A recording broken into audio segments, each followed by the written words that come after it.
Hi guys, welcome to Gardening with Friends. Today we're gonna prune Rose of Sharon.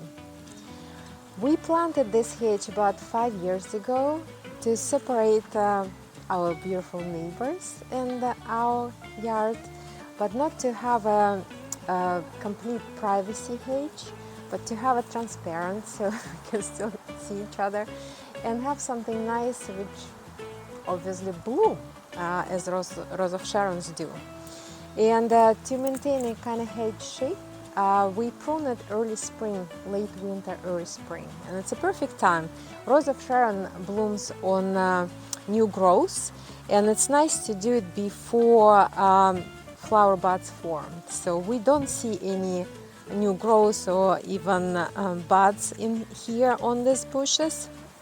So we're gonna trim it, and hopefully it will be bloom really nicely this year, as it does every year for us.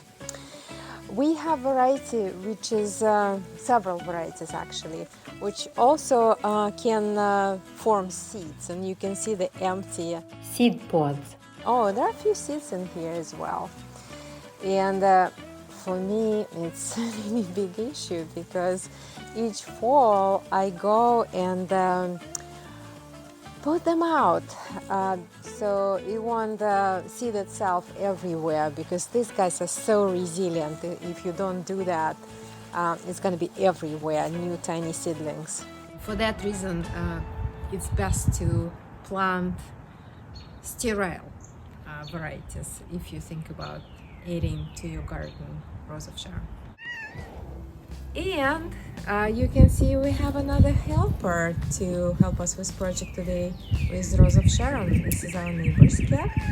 He's very inquisitive and often shows up when we work in the garden.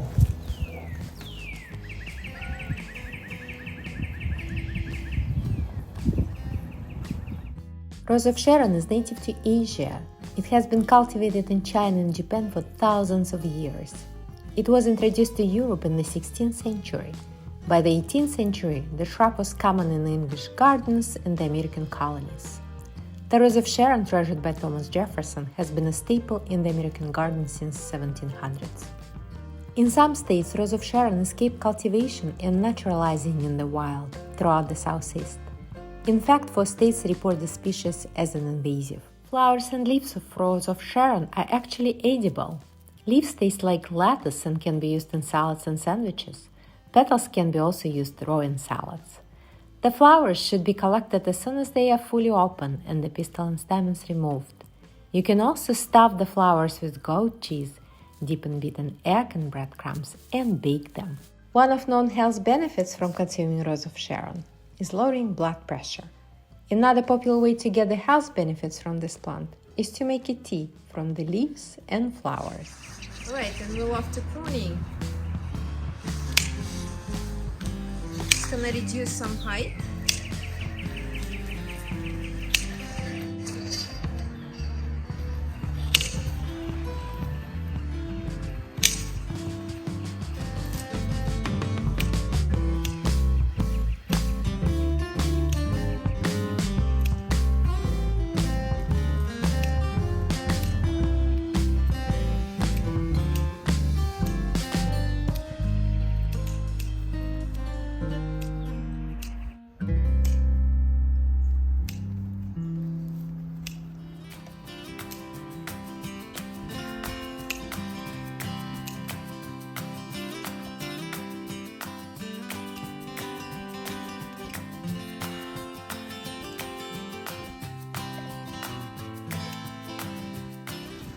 We'll also try to cut some branches which are growing inside the bush to have more air circulation. And of course, it would be so nice to hear from you guys if you have any hedges made from Rose of Sharon, how you maintain it and shape it up. As I said, we're not aiming to create a formal hedge.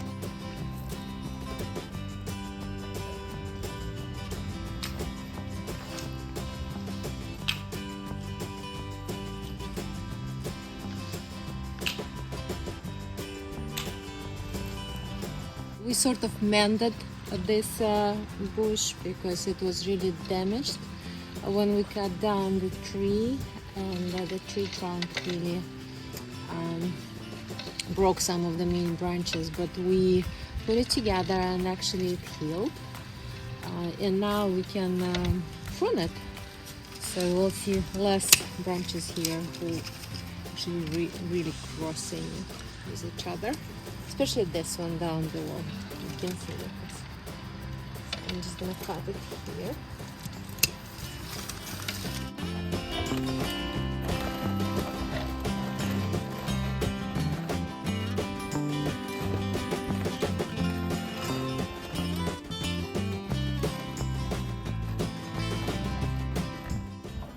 Pruning was hard, and now it's time to relax.